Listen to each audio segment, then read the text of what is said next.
Cruise news time. Well, wow, it's been an interesting morning. I got some cruise news, and look, I've just been over here, kicking butt and chewing gum, and I'm all out of chewing gum. I have had to kick people out of our cruising community.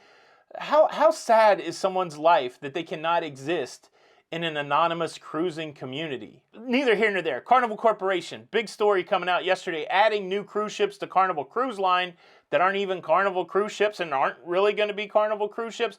Also, Carnival Corporation, well, they're in trouble. They've got to pay some money because of a data breach back in 2019. Crystal Cruises, still doing some stuff, still trying to pay some money to get back their assets, their intellectual property. And P&O, they're introducing a new experience on their new cruise ship, the Arvia, it looks pretty dang cool. Cruise news. Let's talk about it.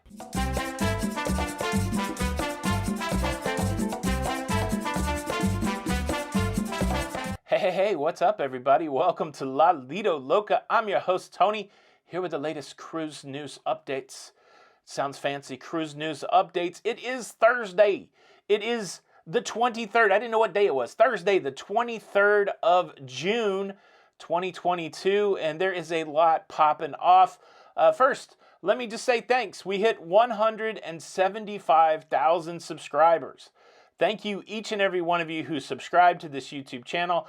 It is your subscribing to this channel, and even if you're not subscribed, it is your watching the videos on this channel that continues to propel us forward.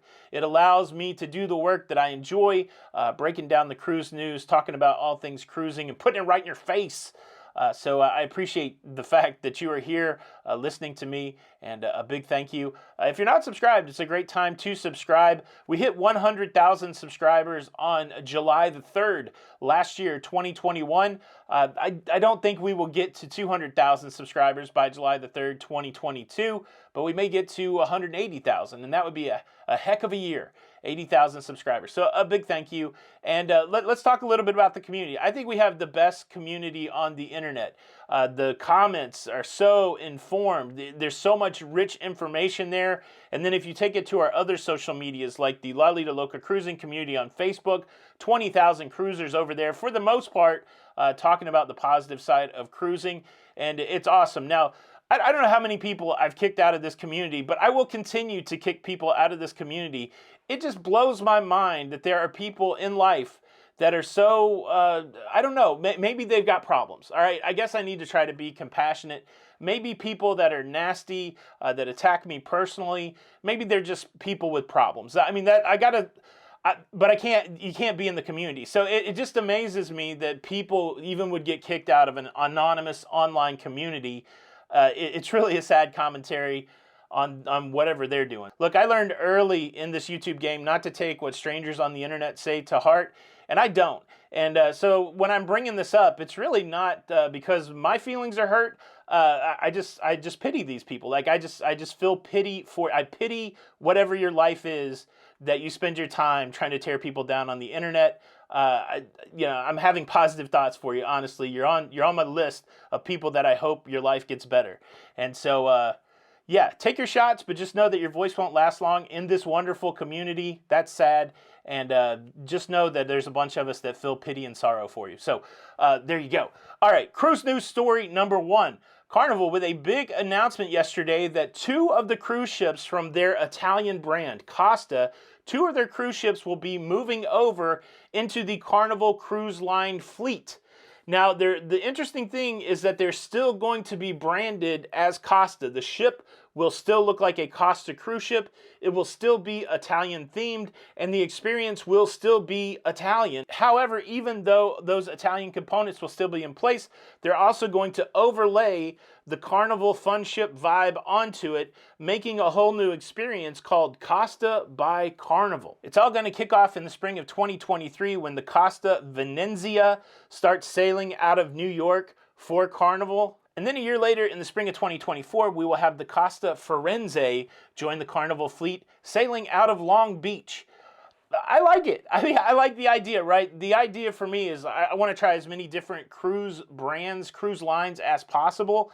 And if you want to try Costa, you're going to have to go to Europe. Well, now there is a path to do that from the United States. And I guess it's going to be like Italian Light. You're going to have all the Italian features, but you're also going to have the Carnival vibe. It's interesting. I like, who knows? Like what's behind this, right? We don't really have much, it's being told to us, it's being framed as, look at this exciting new thing. It's not being said, wow, we can't really, support these two ships inside the Costa brand anymore, so instead of selling them or scrapping them, we'll move them into the Carnival fleet. I like it. I like that creative thinking where instead of trying to get rid of ships, let's move it to another brand, but leave it as the same brand, but put another spin on it so that people in the U.S. can have Nutella for breakfast. That was one thing that I heard brand ambassador John Heald say. He said, I don't know what it's going to be like, but one thing for sure is you're going to get Nutella for breakfast. Were we looking for that? I don't know. Nutella for breakfast? That sounds good. But no, all of it sounds really interesting to me. I'm already thinking about 2023. I'd love to cruise out of New York. Maybe you can jump on an Italian cruise ship with the Carnival on it out of New York.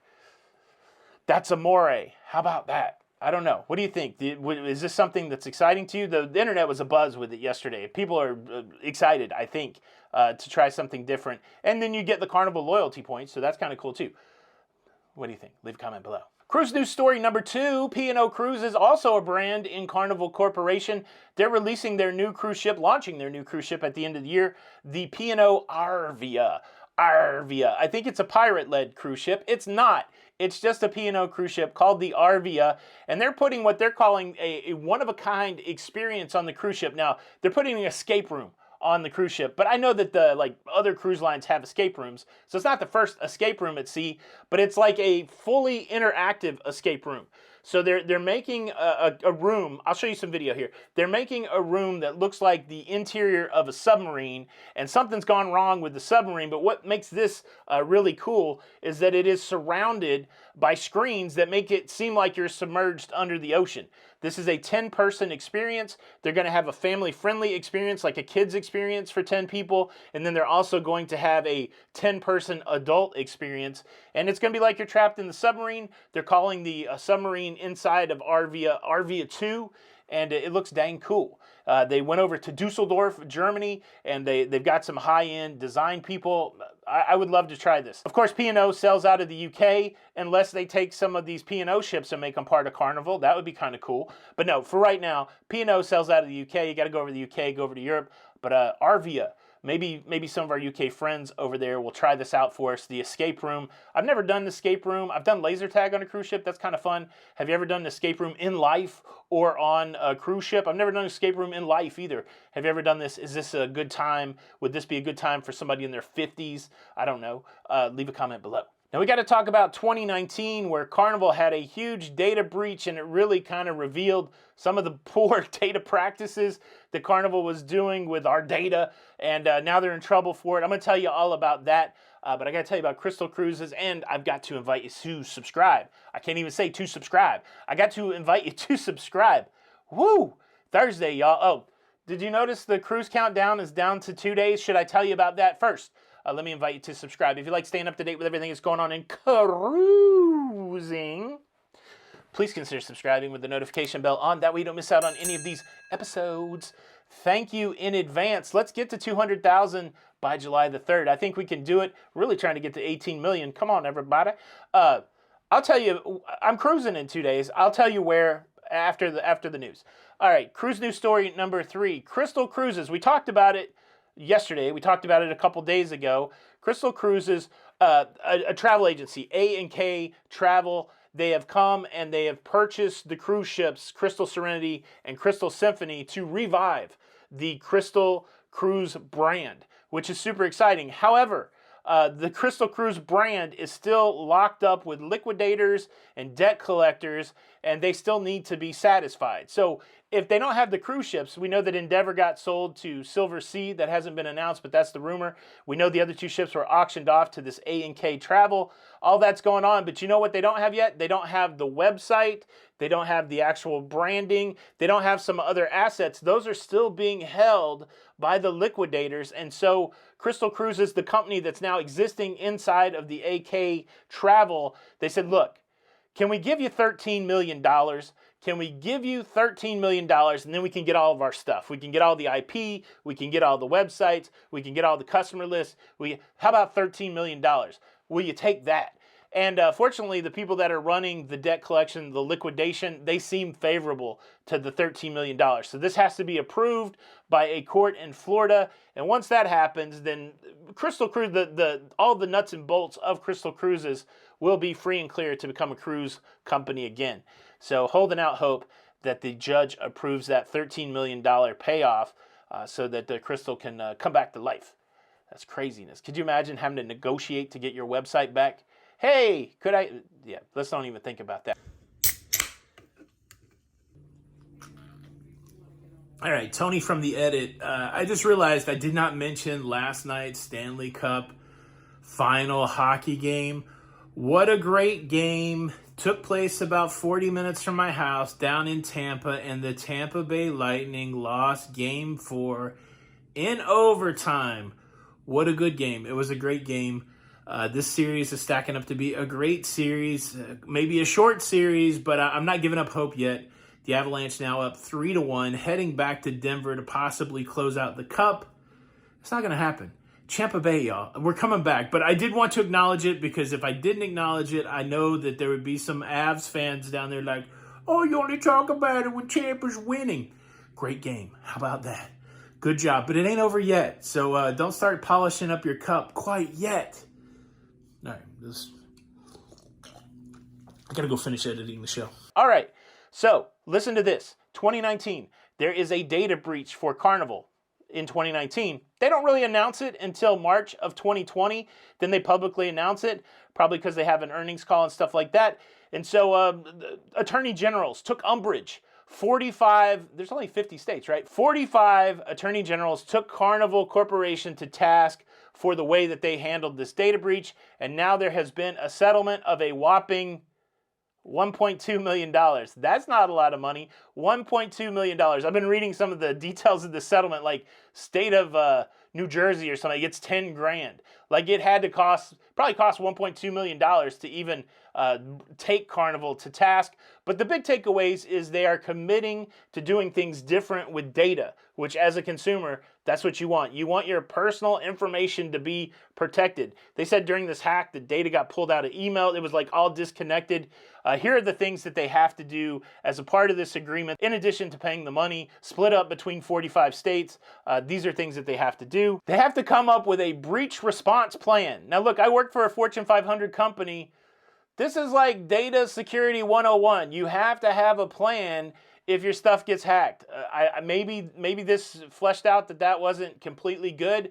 And so one of the requirements of the settlement is they have to implement and maintain a data breach response plan. Another thing they have to work on is the training of their staff to recognize email phishing activities.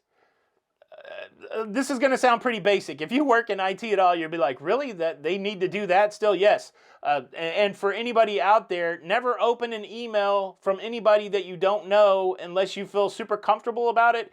And if you open an email from a stranger and it wants you to click a link, like, oh, your UPS delivery didn't make it, there's something wrong with your bank account, just click this link, do this. Don't ever click the link. That is the way that you get hacked. And so they're going to be doing that training there for the employees. And again, it's a good lesson for life. If you get stranger danger email that has clickable links in it, that's usually a bad thing and somebody's phishing. Yeah, don't do that. Another part of the agreement is they have to work on their password policies.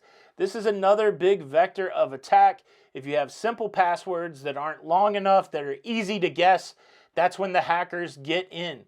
I worked for a company one time. We implemented a complex password strategy, and the guy that signed off of it, the president of the company, on the day one that we rolled out this, and back then it was only like 8 characters. You had to have a capital, a lowercase, a special character. It wasn't even that hard, only 8 characters. Some places you gotta have 16 characters. The day that it rolled out, I got called to that guy's office and he said, can you take me off the secure password list? I want my password to be boss123. And I was like, No, I cannot do that. And my boss eventually did it, and I got in trouble for saying no to the president. But how ridiculous. And I'm sure that guy probably got hacked in life. Boss 123. So Carnival, they got to work on their password policies to make them more robust. They also have to improve their logging and data collection activities so that they can pinpoint where breaches happen, that kind of thing.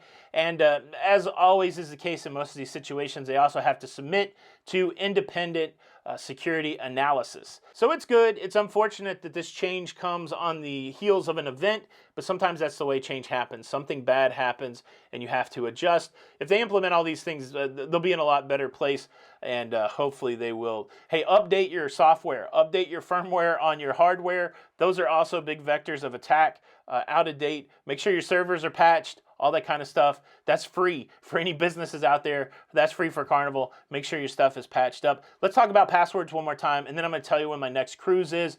The way that I create a password is I make a sentence. Darth Vader is a Sith Lord.